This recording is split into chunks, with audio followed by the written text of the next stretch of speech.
मान की बात सुनकर अभय ने बस हाँ में सिर हिला दिया। वो अभय कुछ कहने ही वाला था कि मान एकदम से बोल पड़ा। सर, उसका पता चल गया है। वो लड़की इसी शहर में है।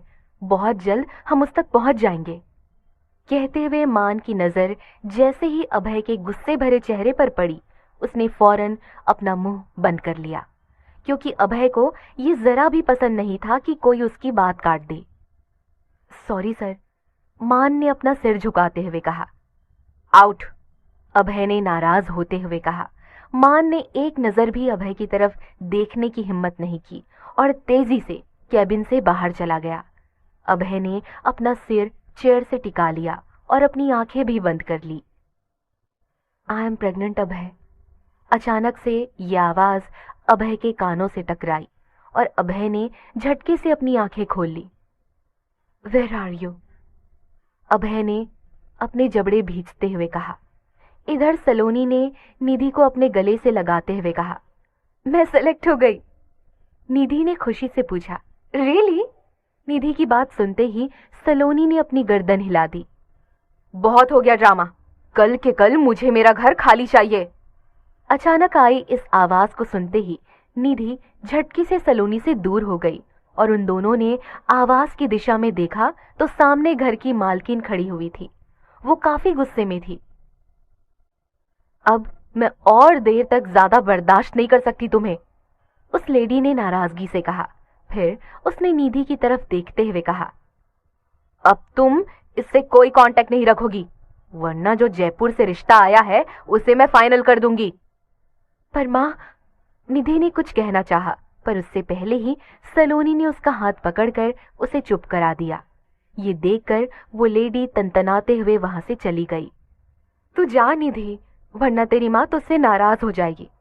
मैं अपने लिए आज ही घर ढूंढ लूंगी, सलोनी ने मुस्कुरा कर कहा। निधि ने उदासी से सलोनी की तरफ देखा तो सलोनी हल्के से मुस्कुरा दी। ना चाहते हुए भी निधि वहां से चली गई। सलोनी ने एक गहरी सांस ली और अणी को गोद में लिए वो घर से बाहर चली गई।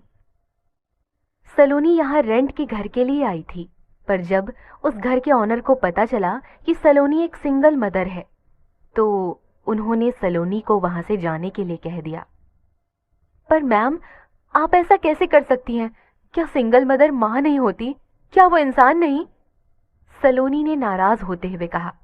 सामने जो लेडी थी उससे बात करने का कोई फायदा नहीं था। सलोनी अणी को अपनी गोद में लिए वहां से चली गई। कुछ दूर जाने के बाद अचानक अणी ने अपनी मम्मा की तरफ देखते हुए कहा, मम्मा। अणी की आवाज सुनते ही सलोनी ने उसकी तरफ देखा तो अणी ने बेहद मासूमी से कहा, सब अणी से दूर क्यों रहते हैं? अणी का सवाल सुनकर सलोनी कुछ पल उसे हैरानी से देखने लगी, फिर बोली, क्यों बेबी, आपने ऐसा क्यों कहा? क्योंकि ऋषु और ऋतु भी अणी के साथ नहीं खेलते, अणी ने बेहद मासूमी से कहा। तो सलोनी ने अपने होठों को आपस में भींच लिया और उसकी आंखों के सामने अचानक से कुछ साल पहले का मंजर घूम गया। एक आलीशान से कमरे में मौजूद एक किंग साइज बेड पर एक लड़की लेटी हुई थी और उसके ऊपर एक लड़का झुका उसके होठों पर डीपली किस कर रहा था। लड़की की आंखें बंद थी और वो भी उस लड़के का बखूबी साथ दे रही थी।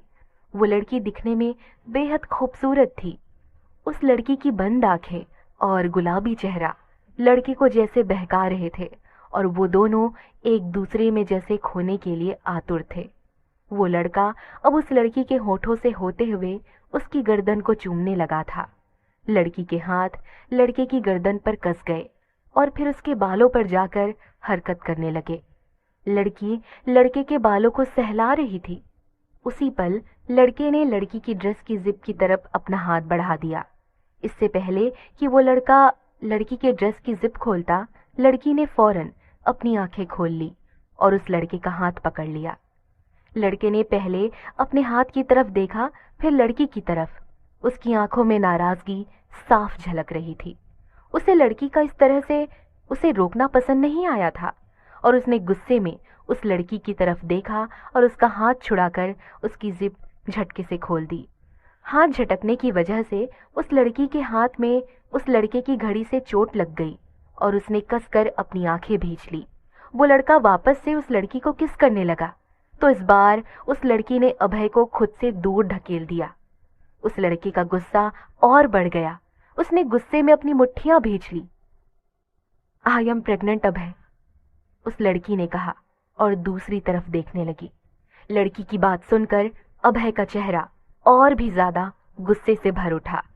अभय ने उस लड़की का चेहरा अपने हाथ में दबाते हुए अपनी तरफ करके गुस्से और नाराजगी से कहा, तुमने ये सब जानबूझकर किया है ना?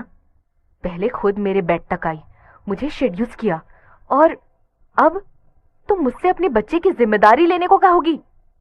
प्लान तो काफी शानदार है, पर अभय सिंह राठौर को फंसाना कोई आसान काम नहीं।